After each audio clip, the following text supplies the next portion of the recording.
The Grand Hall of the Avalerian Imperial Palace was designed by people who understood that architecture could be weaponized intimidation.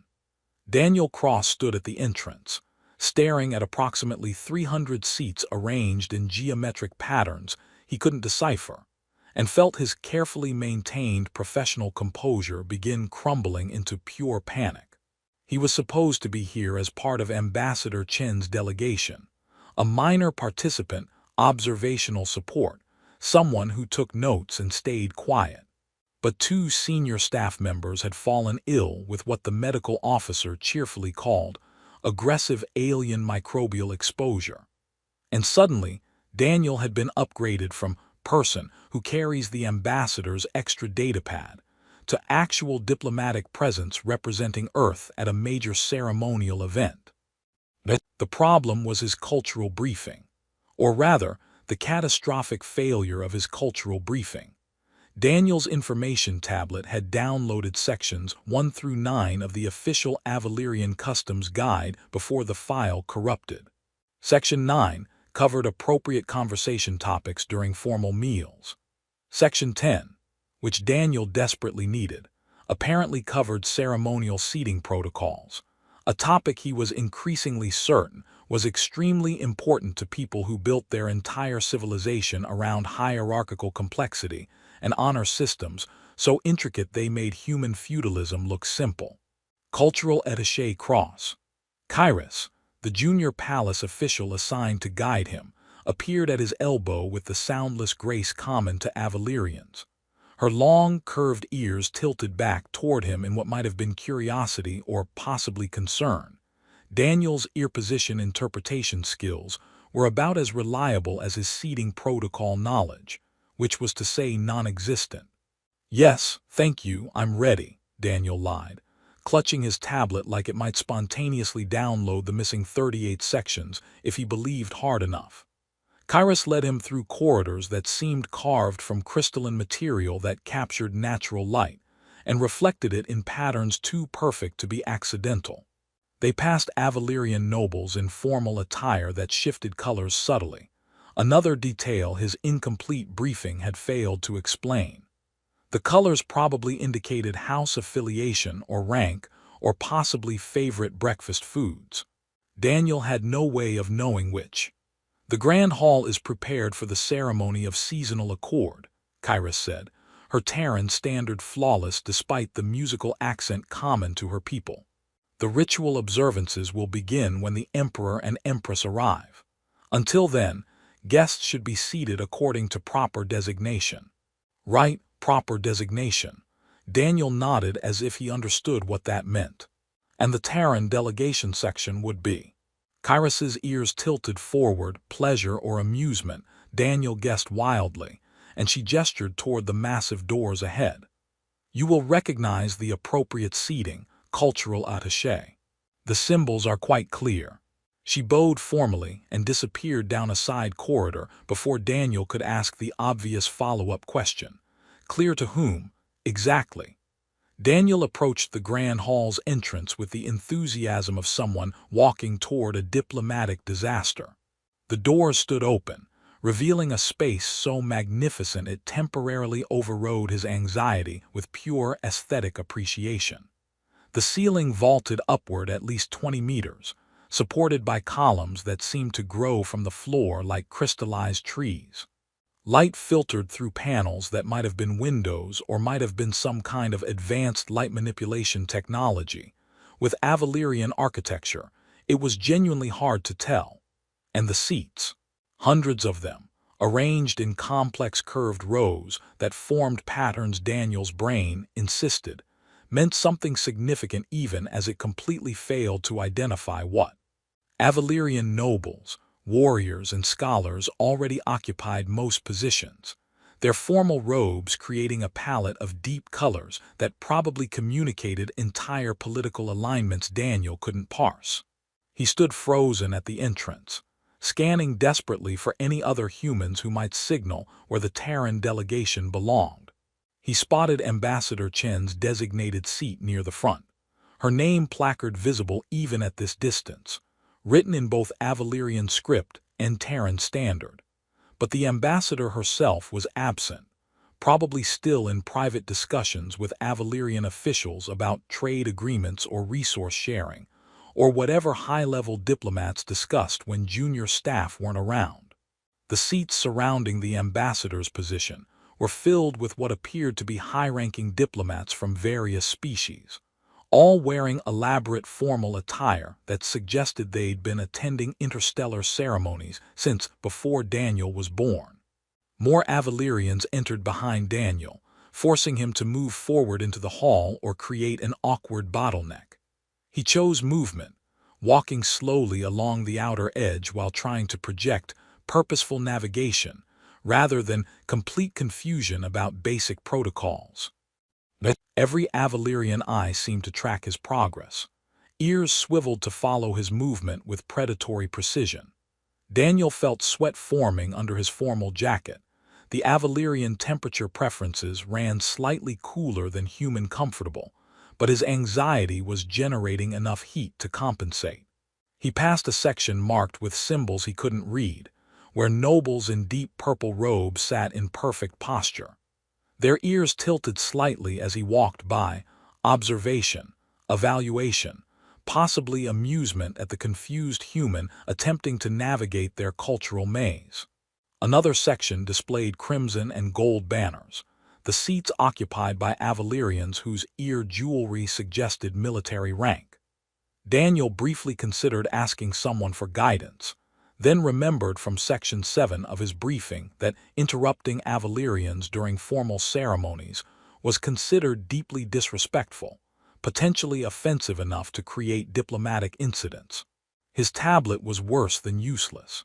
It contained detailed maps of the palace's public areas, historical information about Avalerian architecture, and absolutely nothing about where a junior Terran cultural attaché should sit during the ceremony of seasonal accord. Daniel spotted empty seats scattered throughout the hall, a few near the front that seemed too prominent for someone of his rank, several in the middle sections where everyone else wore house colors he didn't recognize, and some far back near what appeared to be the military section, where warriors in formal armor sat with the rigid posture of people trained to stand perfectly still for hours. Every option seemed wrong. Too close to the royal dais, too far from the diplomatic section, positioned among groups whose affiliation he couldn't identify, and therefore couldn't judge whether his presence would be appropriate or insulting. His internal panic was approaching critical levels when the hall's atmosphere shifted. The ambient conversation, a quiet murmur of Avalerian language that his earpiece translated into fragmentary phrases about weather patterns and trade negotiations, quieted slightly. Hundreds of ears swiveled toward the eastern entrance, the movement so synchronized it looked choreographed. Daniel followed their attention and felt his breathing stop entirely. Princess Ashara of House Celestian entered the grand hall with the kind of presence that didn't require announcement. She moved with perfect posture that somehow never appeared rigid, her formal robes a deep silver blue that seemed to absorb ambient light and reflect it in subtle patterns. Her long ears rose elegantly from the sides of her head, adorned with delicate platinum chains that marked her royal status, third in line to the Avalerian throne, according to the fragments Daniel had managed to download. Her face was composed in an expression of serene authority, beautiful in the way that classical sculpture was beautiful. Perfect features arranged in proportions that suggested evolutionary refinement over countless generations. Her amber eyes swept the hall with a gaze that catalogued everything without revealing any reaction. Daniel had seen images of Princess Ashara in his briefing materials, official portraits that conveyed her position and importance. What the images hadn't captured was the sheer intensity of her presence, the way every person in the hall seemed to recalibrate their attention the moment she appeared. He instinctively moved aside to clear her path. She was obviously heading toward the royal section near the front, and Daniel was currently standing between her and her destination like a confused obstacle. But Princess Ashara didn't walk past him. Her trajectory shifted with subtle precision, her stride maintaining its measured pace while her direction changed. She was walking directly toward him now, and Daniel's brain struggled through rapidly escalating confusion toward something approaching alarm. Should he bow, step further aside, pretend he didn't notice royalty approaching and hope that wasn't incredibly offensive? Before he could decide on any action, Princess Ashara reached him and stopped. The entire grand hall seemed to hold its breath, hundreds of Avalirians frozen in whatever they'd been doing, all attention focused on the princess and the confused human she just approached. Her hand moved with decisive speed, fingers closing around Daniel's wrist with surprising strength. Her skin was slightly cooler than human standard, her grip firm and absolutely certain. "Sit beside me," Princess Ashara said in perfect Terran standard, her voice carrying the absolute authority of someone who expected to be obeyed without question. Then she pulled, not roughly, but with clear intent, guiding Daniel away from his frozen position near the outer edge of the hall toward a section of seating that he now recognized with dawning horror as the royal area. Positions reserved for the imperial family and their specifically chosen companions. Daniel's feet moved automatically, following her lead because his brain had completely abandoned executive function in favor of screaming, "What is happening?" in various volumes and pitches. He was vaguely aware of the stunned silence that had fallen over the hall, of hundreds of Avalirian ears going perfectly rigid with shock, of whispers beginning to ripple through the crowd like a wave. Princess Ashara led him to a cushioned bench positioned directly beside her own elevated seat and released his wrist only to gesture imperiously at the space. "Sit." Daniel sat. He sat because standing seemed worse, because running would definitely be worse, and because some small part of his brain that still functioned suggested that when royalty from an advanced alien civilization tells you to sit, you sit and worry about implications later. Princess Ashara settled beside him with the same perfect composure she'd entered with, arranging her robes with practiced precision, her hands folding in her lap. She appeared utterly unbothered by the reaction her actions had caused, as if publicly selecting a foreign diplomat to sit in the royal section was completely normal behavior. Daniel sat rigidly beside her, hyper-aware that he was now the center of attention for an entire hall full of alien nobility, and had absolutely no idea what cultural protocol he just participated in following, or breaking. His mind raced through the fragments of his incomplete briefing, desperately searching for any reference to seating customs, royal prerogatives, or what it meant when a princess grabbed your wrist in front of her entire court. He came up empty on all counts. The silence in the grand hall lasted approximately 5 more seconds before erupting into barely controlled chaos, whispered conversations conducted in urgent tones, ears tilting and swiveling in patterns that Daniel suspected were communicating entire novels worth of shock and speculation. Princess Ashara sat beside him throughout the commotion, her expression serene, her ears tilted forward in what Daniel's panicking brain finally recognized as satisfaction. She looked pleased. Pleased with the chaos she'd just created, pleased with the shocked reactions, pleased with Daniel's obvious confusion. And as that realization settled over him like a weight, Daniel understood with absolute certainty that his simple search for an appropriate seat had just escalated into something far beyond his training, his rank, or his extremely incomplete cultural briefing.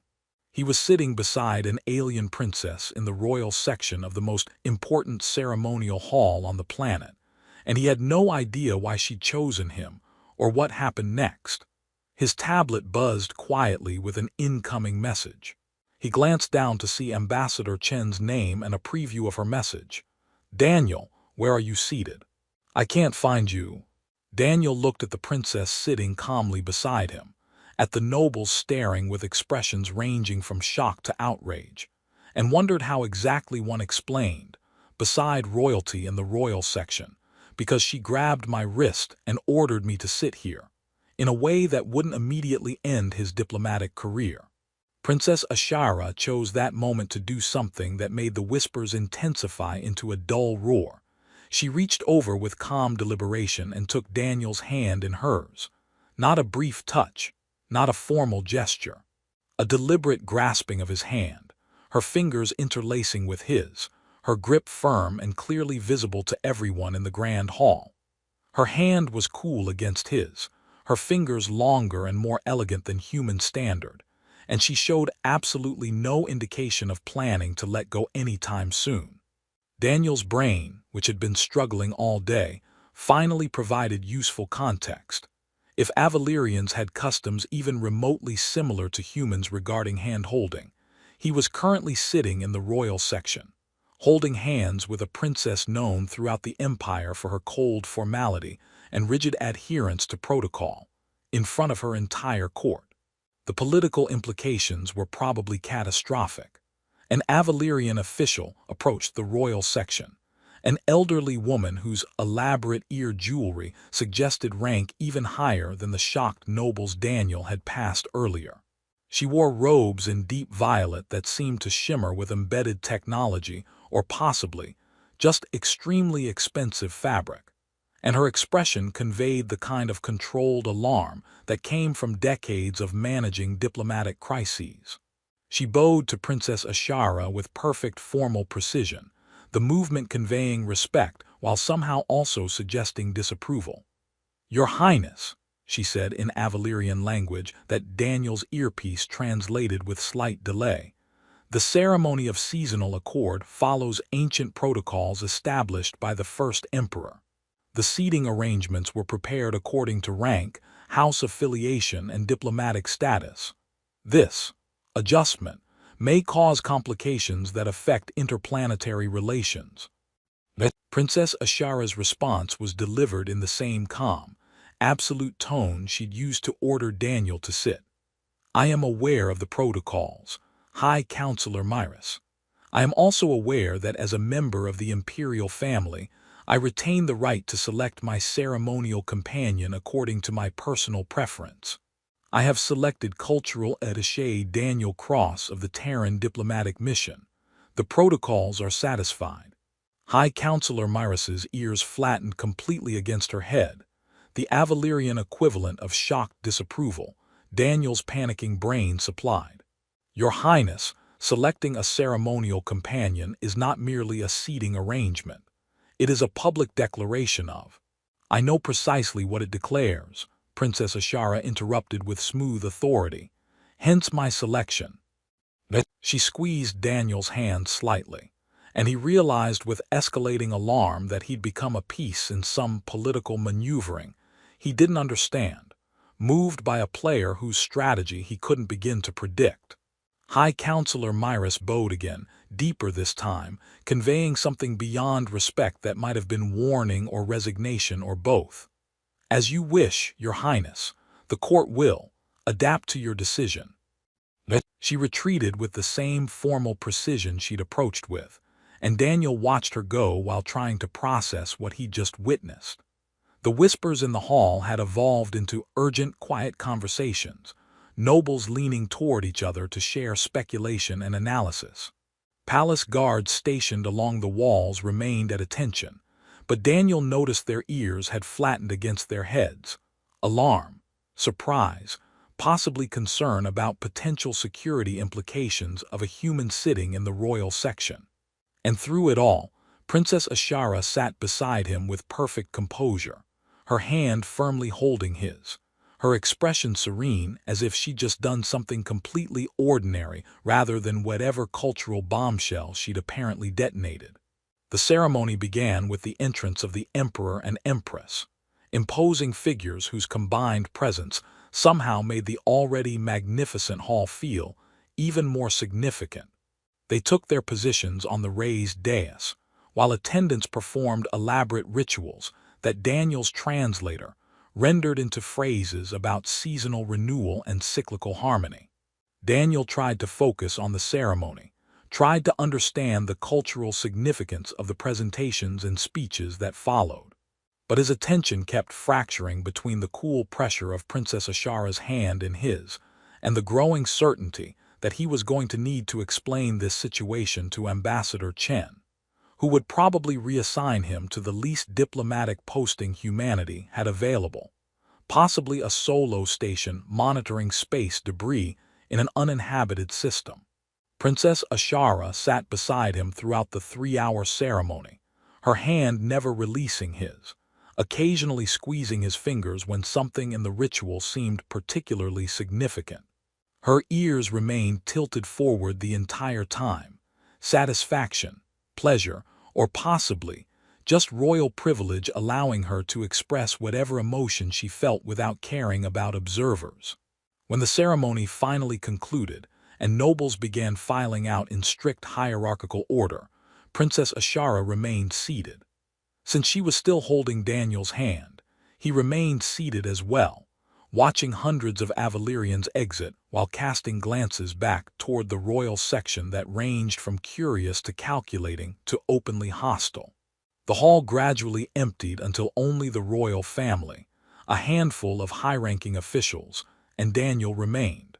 Princess Ashara finally released his hand to stand, and Daniel scrambled to his feet, attempting a bow that hopefully conveyed respect without accidentally insulting anyone through incorrect execution.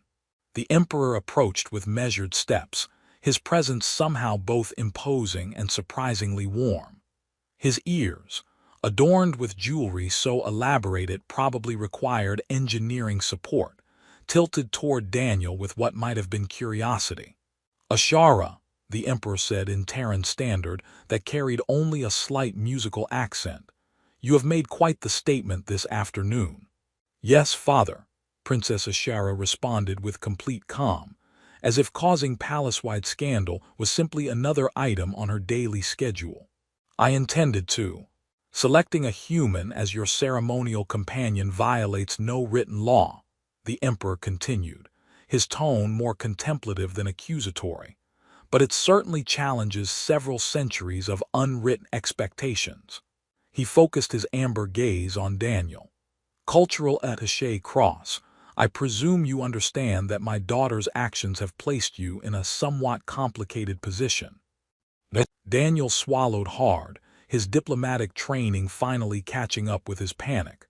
"Your Majesty, I'm honestly still trying to understand what position that is. My cultural briefing was substantially incomplete."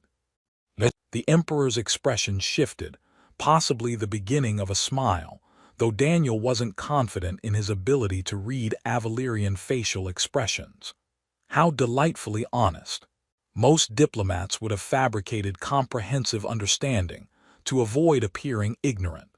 "I considered it," Daniel admitted, "but I'm terrible at convincing lies. Seemed safer to admit confusion than pretend competence I don't have." This time the emperor definitely smiled. "Ashara, you chose well. Honesty is rare in palace environments." He turned back to his daughter, his expression shifting toward something more serious. "However, you understand the implications of your selection, the political complications that will follow." "I understand completely," Princess Ashara said. "I chose to create those complications deliberately because they were preferable to continued expectations that I would select a ceremonial companion, and by extension, a potential consort, based solely on political advantage."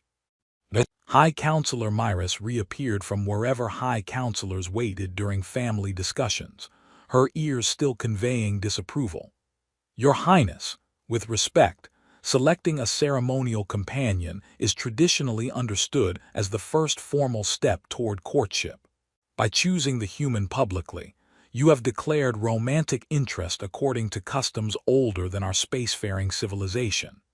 Every noble house with unmarried sons will interpret this as political rejection. Every carefully negotiated alliance may now require renegotiation." "I know," Princess Ashara said simply, her voice carrying absolute certainty. "I have spent 26 years being presented with suitable matches, strategic alliances, and politically convenient partnerships. I have rejected them all because accepting would mean spending my life with someone chosen for diplomatic benefit rather than genuine compatibility. She glanced at Daniel, and her ears tilted forward with something that looked remarkably like warmth. When I entered the grand hall and saw cultural attaché Cross standing near the entrance looking utterly lost, I saw something I haven't seen in years of court life. Someone who refused to pretend confidence they didn't possess. Someone who stood in a room full of people performing certainty and simply admitted, through body language alone, that they had no idea what they were supposed to do. Daniel felt heat rising to his face. I was that obviously confused. Spectacularly so, Princess Ashara confirmed, but her tone suggested this was a compliment rather than criticism. In a palace where everyone performs appropriate behavior whether they understand it or not, your genuine uncertainty was remarkable. It suggested you might value honesty over performance. She turned back to her father and the High Counselor. I chose to explore that possibility publicly because private interest in this palace becomes political maneuvering within hours. Better to declare my curiosity openly and accept the complications than allow it to become a secret for others to exploit. The emperor studied his daughter for a long moment, then sighed with what sounded like fond exasperation. You are aware this will cause significant diplomatic adjustments. Yes, and you're prepared to defend your choice before the Celestial Council when they inevitably demand explanation. Yes, and you, cultural attaché Cross. The emperor's attention swung back to Daniel. Are you prepared for the scrutiny that comes with being publicly selected by an Avalerian princess? The political analysis, the speculation about your intentions, the nobles who will consider you an obstacle to their ambitions. Daniel thought about the safe answer, the diplomatic deflection that would let him extract himself from this situation with minimal damage. Then he thought about Princess Ashara's hand in his during the ceremony, about her choosing him specifically because he'd been honest about being lost. Your Majesty, I barely know Avalerian customs. I'm a junior diplomat with no political significance, and I'm reasonably certain that at least 3/4 of your nobles think I'm wildly inappropriate for the royal section. 3/4 is conservative, Princess Ashara interjected. I'd estimate closer to 90%. Right, 90% then, Daniel continued. But your Highness grabbed my wrist in front of everyone and told me to sit beside her. And then she spent 3 hours holding my hand while her entire court watched. If I'm understanding the implications correctly, and I might not be since my briefing was incomplete, she just declared some kind of romantic interest in front of everyone who matters politically. He looked directly at Princess Ashara, whose ears had tilted forward with what he was increasingly certain was approval. So yes, I'm terrified. Yes, I'm confused about protocols. And yes, I'm probably going to cause diplomatic complications just by existing in proximity to royalty. But I'm also genuinely curious why someone who could literally choose anyone in the empire would select a confused human who couldn't even find an appropriate seat. Princess Ashara's expression softened into something that was definitely a smile, not the serene royal mask she'd worn during the ceremony, but something genuine and warm. Because everyone else in that hall was performing appropriate behavior while calculating political advantage. You were simply trying to understand where you belonged without pretending you already knew. That honesty is worth more to me than 1,000 strategic alliances. She extended her hand toward Daniel, not grabbing his wrist this time, but offering her hand palm up in what appeared to be a deliberate choice. I am Ashara of House Celestian, third in the imperial succession, and I would like to know you better, Daniel Cross of Earth. Not because it serves political purposes, but because your genuine confusion in a room full of calculated certainty suggested you might be someone actually worth knowing. Daniel looked at her offered hand, at the emperor watching with an expression that might have been approval or might have been resignation, at High Counselor Myrus radiating disapproval so intense it was almost tangible. He thought about the safe choice, the diplomatic extraction that would let him return to his normal duties, and avoid further complications. Then he thought about 3 hours of sitting beside someone who chose honesty over performance, who deliberately caused scandal rather than accept politically convenient partnership, who'd looked at his confusion and seen something valuable rather than embarrassing. He placed his hand in hers. "I'm Daniel Cross, junior cultural attaché with an incomplete briefing and a talent for accidentally causing diplomatic incidents. I would very much like to know you better, Your Highness. Though I should warn you that I'm probably going to make approximately 1,000 cultural mistakes in the process." Princess Ashara's smile widened, transforming her face from formally beautiful to genuinely radiant. "I'm counting on it. Perfect performances are boring. Honest mistakes are far more interesting."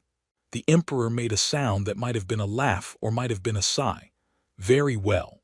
Ashara has made her choice using her legitimate right to select her ceremonial companion. I will not overrule her preference for chaos over political convenience." He focused on Daniel with an expression that combined warmth and warning.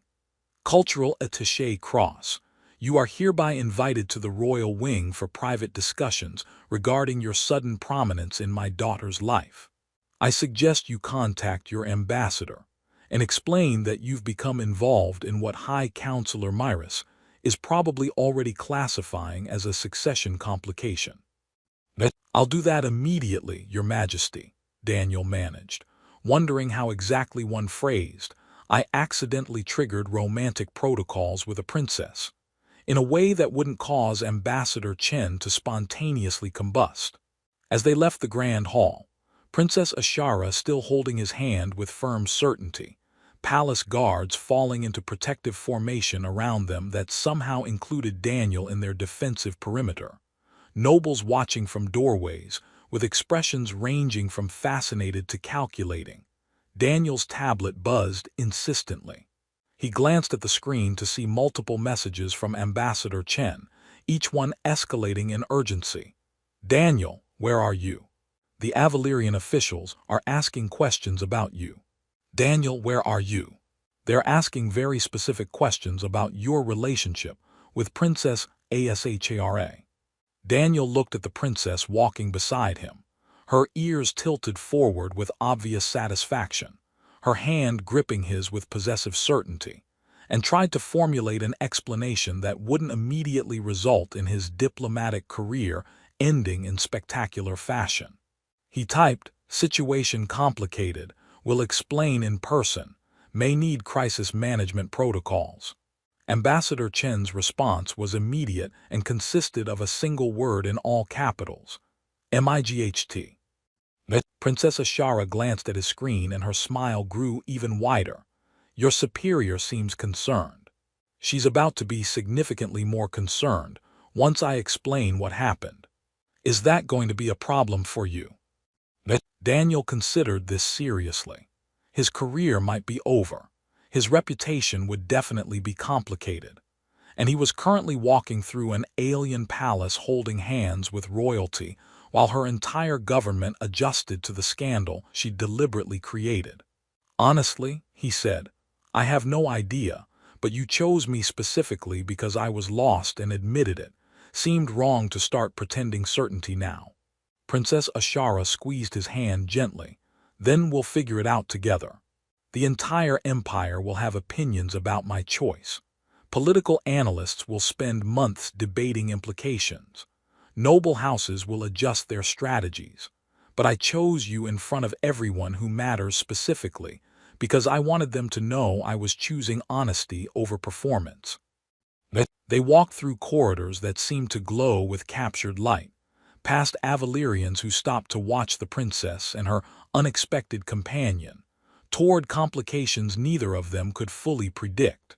Daniel's tablet continued buzzing with increasingly alarmed messages from Ambassador Chen, but he didn't look at them. Instead, he focused on the feeling of Princess Ashara's hand in his, on the warmth in her voice when she talked about choosing honesty, on the strange and terrifying and somehow wonderful realization that his search for a simple seat had evolved into something that might actually matter. His diplomatic career was probably over. His life was definitely about to get extremely complicated.